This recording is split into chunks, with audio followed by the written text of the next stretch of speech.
So, there you go. Relax. And his big boy. A heavyweight. Heavyweight boy. And Tank hit that nigga. He hit him so hard that he was on the top of the rope just like this. It allowed Jake Paul's brother to be in there and be able to last with a smaller man, a smaller, older, greater fighter who's mostly was concentrating on defense more than just offense. Gervonta Davis has stepped up his training to a whole new level as he spars with heavyweights. To prepare for his fight against Jake Paul, Davis isn't backing down at all. He's trading punches with fighters much bigger than him. One sparring session got so heated that the heavyweight was left stunned after Davis landed a powerful shot that shook the entire gym. Oh, no, you're right. But tell people what happened. Man, I was about to spar. Before I was about to spar Tank, he was sparring his big boy. A heavyweight. Heavyweight boy. And Tank hit that nigga. He hit him so hard that he was on the top of the rope just like this. Gervonta Davis is grabbing attention once again, this time by dominating heavyweights in tough sparring sessions. Known for his explosive power in the lightweight and super lightweight divisions, Tank is proving that size doesn't define strength. In recent footage, he's seen throwing fast, accurate combinations that keep even bigger fighters on edge. The way he controls the pace, dodges counters, and fires back with precision shows how focused he is on this camp. Every move proves he's sharpening not only his power, but also his stamina to handle stronger opponents, something that'll be key in his upcoming clash with Jake Paul. Look like he's playing pool with a short. Oh, let me tell you that, bro. Punch when he punch, yeah. Punch when he punch. Punch when he punch. Yep. They ain't stop flying. We slowed down. Now we're gonna commence flying again. That's what we do. We reload and come back. Yeah, you ain't gotta get close, man. So they know you're scared to get close. Get close, man. Keep rolling, Kev. All the way down the road. Come to me, man. Even with the big size gap between Davis and his sparring partners, Tank keeps testing himself against fighters who outweigh him by a lot. These sessions aren't about overpowering anyone, they're about precision. He's working on managing distance, controlling the pace, and keeping his trademark explosiveness even when pressured by bigger opponents. His team says this training helps him master movement, angles, and timing, all crucial for dealing with Jake Paul's awkward style. Davis understands that Jake's main advantage is his size, so by sparring with heavyweights, he's facing that challenge head-on. It's a smart, disciplined strategy that shows his confidence and readiness for whatever comes once the bell rings. Here's a clip of Gervonta Tank Davis releasing footage of him training and sparring with a heavyweight ahead of his showdown with YouTube sensation turned professional boxer Jake Paul that's set to take place November 14th in Atlanta, Georgia at the State Farm Arena. Tank Davis is 5'4" and he weighs in at 135. His last fight, he actually was 133 pounds. Jake Paul is 6'1" with a 76-inch arm reach, and he weighed in at 199 pounds his last fight. And fight before that, he weighed in at 224 pounds. Gervonta Tank Davis has a 67-inch arm reach. This is why this fight has to be ruled an exhibition and not a real professional boxing match, because no boxing commission would sanction it. Let me know what y'all think about this. As you see, Tank Davis is using and working on movement. Let me know. I'm gone. Peace. Former UFC star and fight analyst Chael Sonnen believes Gervonta Davis is carrying the weight of boxing's reputation in this fight. Sonnen said that no matter how much attention Jake Paul has brought to the sport, it's now up to Tank to remind fans what real boxing looks like. For Sonnen, this fight isn't just a matchup, it's a statement. Davis's goal is to prove that skill, timing, and years of experience in the ring still matter more than social media fame. Sonnen added that Tank's mission is to shut down the circus around Jake's career by letting his punches speak for him. A knockout, he said, wouldn't just be a win, it would be a message to everyone who's forgotten what true boxing greatness looks like. Which is to let anybody know that's listening that it doesn't make any difference, that boxing is a real sport. My skills versus your skills, of which I am an abundance of and of which you have none of. My life's commitment and dedication versus a second or third or fourth thought in the world of priority on your list. And I used to believe those things. Now, I go back far enough in MMA that I've had my eyes open a number of times. The fact that karate was so incredibly useless, or the fact that Jeet Kune Do was so incredibly useless, like these were not things that I would have bet on when I was in high school. As a wrestler at that time, I would not have assumed that I would fare well in a fight against somebody that knew Kung Fu. We had all been falsely led through Hollywood. Not through competition, not through sport, not through understanding of the game, but just through Hollywood. We were told that those guys were the most dangerous guys. So, we then eventually get up to Conor McGregor versus Floyd Mayweather, which had a weight discrepancy, but it was very small. I mean, I watched him weigh in, I want to say it was like 8 pounds. As fight week approaches, new footage and reports confirm that Gervonta Davis has been sparring with heavyweight fighters in his camp. These aren't light training sessions. They're full-intensity battles designed to push Tank past his limits. His coaches explain that the idea is to make the real fight feel easier by preparing against tougher, stronger opponents. The heavyweights challenge him to improve his defense, move his head faster, and generate power more efficiently against bigger frames. Each round boosts his confidence, proving that even against stronger men, his timing and accuracy set him apart. It's an uncommon but smart strategy, one that shows just how seriously he's taking Jake Paul as a real threat. Whoa! Look at the film! Look at the film!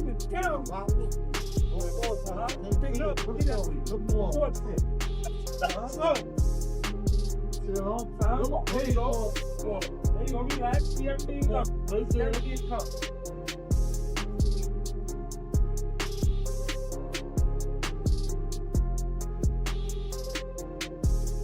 Renowned boxing trainer Teddy Atlas recently praised Gervonta Davis as one of the most powerful and skilled fighters in the game today.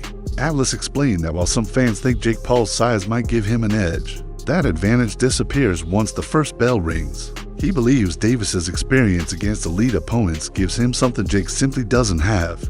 Tank has faced every type of fighter: counter punchers, pressure fighters, taller opponents, and defensive specialists. In contrast, Jake's record lacks battles with true boxing veterans. Atlas said that people asking, "What if Jake lands one big shot?"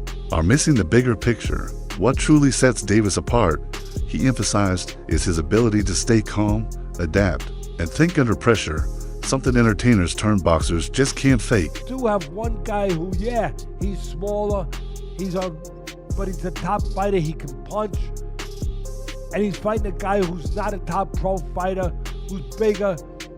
What if he hits him on the chin? What if he hits him on the chin? It'll wind up selling. And that's what'll wind up selling it. The what if.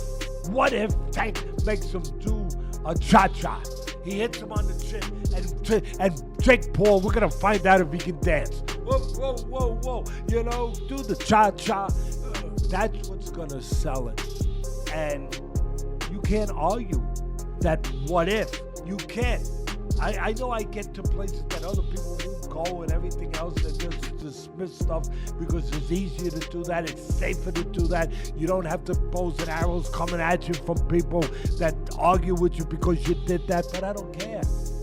I've had bows and arrows my whole life, I don't care. But that's true. That what if this guy who is a real good puncher, who is one of the best fighters in the world right now, what if he hits him? What if he makes a miss and he counters him? Or he jumps up in the air? Bang! And he hits him. Sid Terrace was a great fighter. No, not the 1700s, but years ago. And Customato told me he loves Sid Terrace. He said, Teddy, he used to jump up in the air and hit you with 3 jabs. I said, whoa, man, Sid Terrace. All right, anyway, look, I can't finish without saying that it did invoke some memories and thoughts that we've been here before in a different way, where Jake Paul's brother fought Mayweather. That's not forget. And I'm not saying I like that either. I mean, first of all, Mayweather was past his prime. He was already retired. He was older, everything, but he's still the great Mayweather. And Mayweather was fighting a guy, what was it, 50-pound difference, 60-pound difference, whatever it was. And that size made a difference. It allowed Jake Paul's brother to be in there and be able to last with a smaller man, a smaller, older, greater fighter who's mostly was concentrating on defense more than just offense. Sports analyst Max Kellerman shared a more personal view on Gervonta Davis's motivation, saying Tank took the Jake Paul fight partly to secure financial stability and spend more time with his family. After years of non-stop training camps and title defenses, Davis reportedly wanted a fight that offered both excitement and a big enough payday to give him some breathing room. Kellerman added that Tank has been thinking about slowing his career down, focusing more on his family and mental balance. In his eyes, the Jake Paul fight isn't just business, it's a turning point. It gives Davis a chance to enjoy the rewards of his hard work while reminding everyone that when he steps into the ring, he's still one of the most dangerous fighters in boxing. You got a guy like Gervonta, who I personally think has been checked out for way longer than this last fight. I think he was checked out prior to the Roach fight. I thought this was all going to be in the works, where he was supposed to beat the 16-1 Roach and then go on to fight Jake Paul and then call it a career, because I think the people around him understood there wasn't much left in the tank for him in terms of his want or his desire to be here. He did an interview with Dan Canobio about 18 months ago where he was like, yeah, man, I just kind of want to raise my family. I don't know how much left of boxing for me. I don't want to see a therapist. I want to, I need to, but like, I don't want to take away from my fighting. But I think it's time for me to do stuff like that. So I think the writing has been on the wall for Tank for a while. So that draw was kind of just like, I was on the way out anyway. I don't need to go back in there. And I said it at the end of that fight. I'm like, there's no way we see that rematch. He was so uncomfortable in that ring with Roach. He doesn't want to feel that again. He showed that night. So I'm not surprised that fight's not happening. I'm not even surprised he's fighting Jake Paul now. During the press tour, analysts Chris Mannix and Sergio Mora highlighted the clear contrast between the two fighters' personalities. Jake Paul, as always, played the showman, talking loud, building hype, and using his charm to draw attention. Gervonta Davis, in contrast, stayed calm, quiet, and uninterested in the trash talk. Mannix pointed out that while Jake knows how to sell a fight, Davis knows how to win one.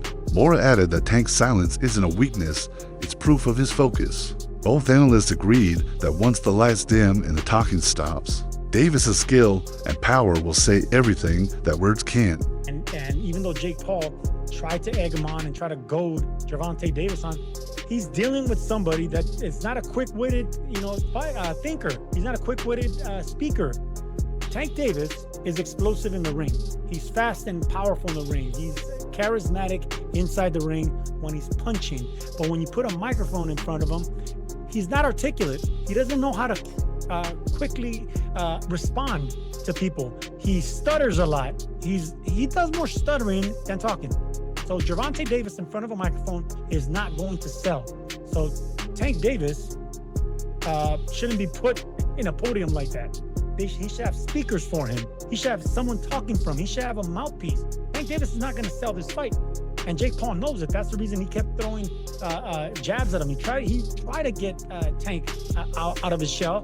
Tank's not quick verbally enough. He's not quick-witted. He's not quick with the tongue. So in order for him to sell this fight, he's going to have an adversary that can spit something back. Like, for instance, Chavez Jr., he didn't have that quick-witted response, but he had the backing. He had the loyal following. And Chavez Jr., like many Mexicans, don't need to speak because they do all their fighting in the ring, and people know that. Tank Davis, I don't know, man. He didn't look good in his last fight. He's not fighting the killers in his division. People are getting off that Tank train, and we know that he's had his issues outside the ring. The love's not there anymore. Tank Davis is losing a lot of passion, a lot of followers, and people aren't buying this circus that Jake Paul's trying to sell. And I'm glad that people are getting off this train. The commission in Georgia got off this damn train. That's why they had to move this fight to Florida, where anything can happen. Former world champion Tim Bradley revealed that Gervonta Davis had limited options. Before agreeing to fight Jake Paul, he explained that Tank first wanted a rematch with Lamont Roach, but talks fell through. With few major fights available and pressure from promoters, the Jake Paul deal ended up being the most realistic choice. Bradley said that while some see it as a risky business move, it also gives Davis huge exposure and a massive payday.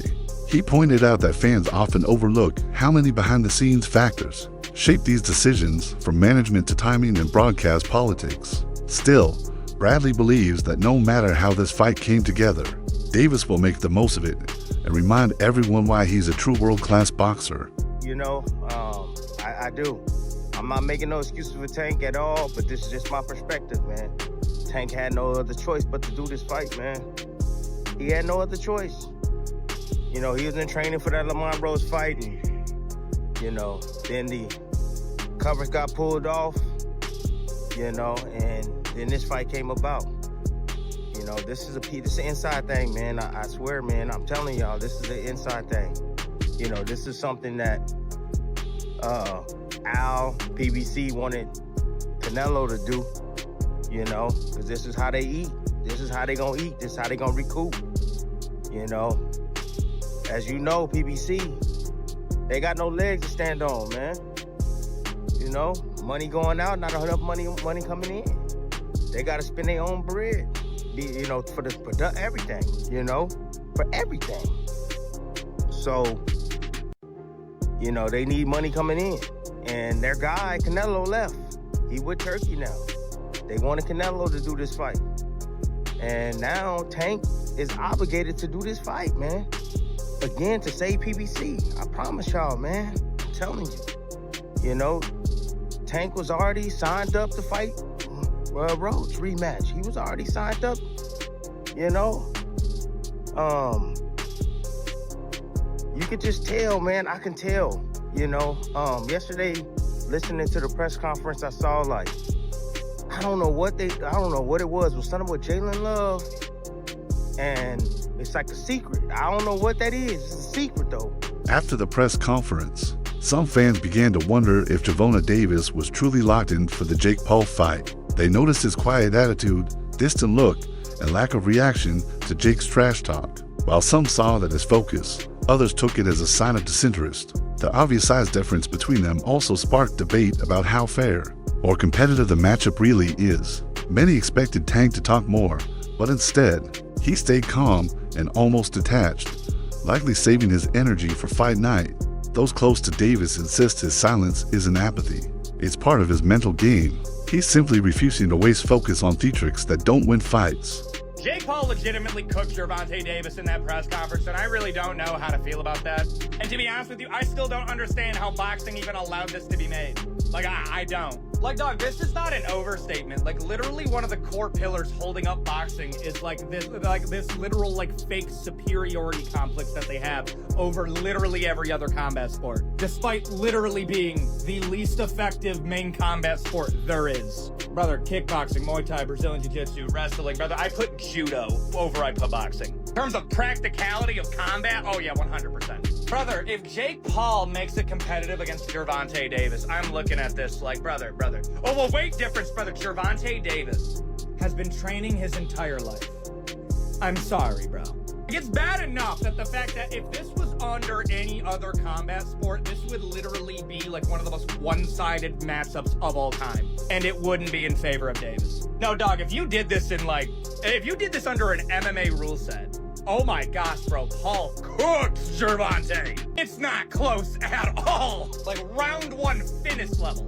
Like, understand this, Gervonta Davis versus Jake Paul is taking place in literally the only combat sport where Davis should win. I'm still shocked that they allowed it to be made. Because, like, there's no upside. If Jake Paul beats Gervonta Davis, now we're kind of looking like, wait a minute. What? Like, brother, don't forget. I still think it's a horrible look that Tyson Fury couldn't finish Francis Ngannou. That is so bad. Well, Francis Ngannou's a great boxer. Francis Ngannou, no joke, is one of the worst boxers to ever be in the UFC. He just has absurd power. No, look at the technique of Francis Ngannou. It's not that good. It's carried by power. Like, going into it, like, I'm hyped, but it's also, I'm looking at this like, bro, Gervonta has to finish, bro. While Jake Paul has often been accused of exploiting boxing's traditions, Some critics are now turning that same criticism toward Gervonta Davis. They argue that by taking this fight, Tank might be supporting the influencer boxing trend he once spoke out against. Fans who wanted him to face top-ranked contenders feel let down, seeing this matchup as more about entertainment than legacy. Others, however, defend his choice, noting that boxing has always mixed sport with showmanship. For Davis, it's about taking control of the story, proving that skill and authenticity still matter, even in this new era of crossover fights. If he dominates Jake Paul, it could silence the critics and restore the balance between spectacle and true boxing talent. Jake Paul is not the problem with boxing, Tank Davis is. Jake Paul's doing exactly what he's supposed to do. He's a Disney Channel kid, YouTube star turned boxer. Of course, he's gonna make these stupid spectacle matchups. He doesn't care about his career, his legacy, or the sport. Meanwhile, we have Tank Davis, the heir apparent to Floyd Mayweather and Adrian Broner, who has real talent. And if he was actually consistent in the ring and was willing to get in with some of the best fighters in the world, he could be top 3 pound for pound best fighters in the sport. But instead, Tank just wants to hold up his division for 5 years and make a mockery of the sport, especially with this fight.